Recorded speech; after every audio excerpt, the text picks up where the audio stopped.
Voice for Baloch missing persons کے بھوک ہڑتالی camp کو 15 سال 6 مہینے اور 24 دن مکمل ہو چکے ہیں۔ جبری لاپتہ افراد کی بازیابی کے لیے جاری یہ کیمپ ماما قدیر بلوچ کی مسلسل قیادت میں قائم رہا، تاہم ان کی حالیہ علالت کے باعث کیمپ VBMP کے ایگزیکٹو کمیٹی کے رکن نیاز محمد نیچاری کی زیر قیادت جاری رکھا گیا ہے۔ اس موقع پر انہوں نے کہا کہ جبری گمشدگیاں بلوچستان کے وجود پر گہرے زخم ہیں۔ جب تک ایک بھی شخص لاپتہ ہے ہماری جدوجہد جاری رہے گی۔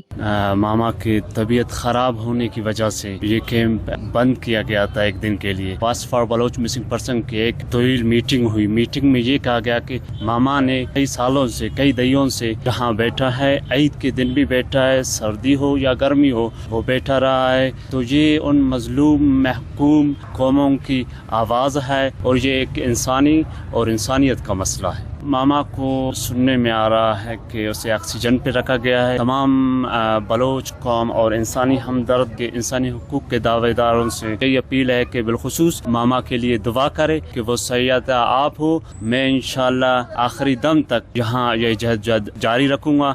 نیاز نیچاری کا مزید کہنا تھا کہ ماما قدیر بلوچ نے گزشتہ 16 سال تک اس احتجاجی کیمپ کو استقامت سے جاری رکھا، جو صرف ایک علامتی عمل نہیں بلکہ لاپتہ افراد کے لواحقین کے لیے امید کی کرن ہے۔ انہوں نے مطالبہ کیا کہ تمام لاپتہ افراد کو فوری طور پر بازیاب کیا جائے تاکہ بلوچستان کے لوگ عزت اور وقار کے ساتھ زندگی گزار سکیں۔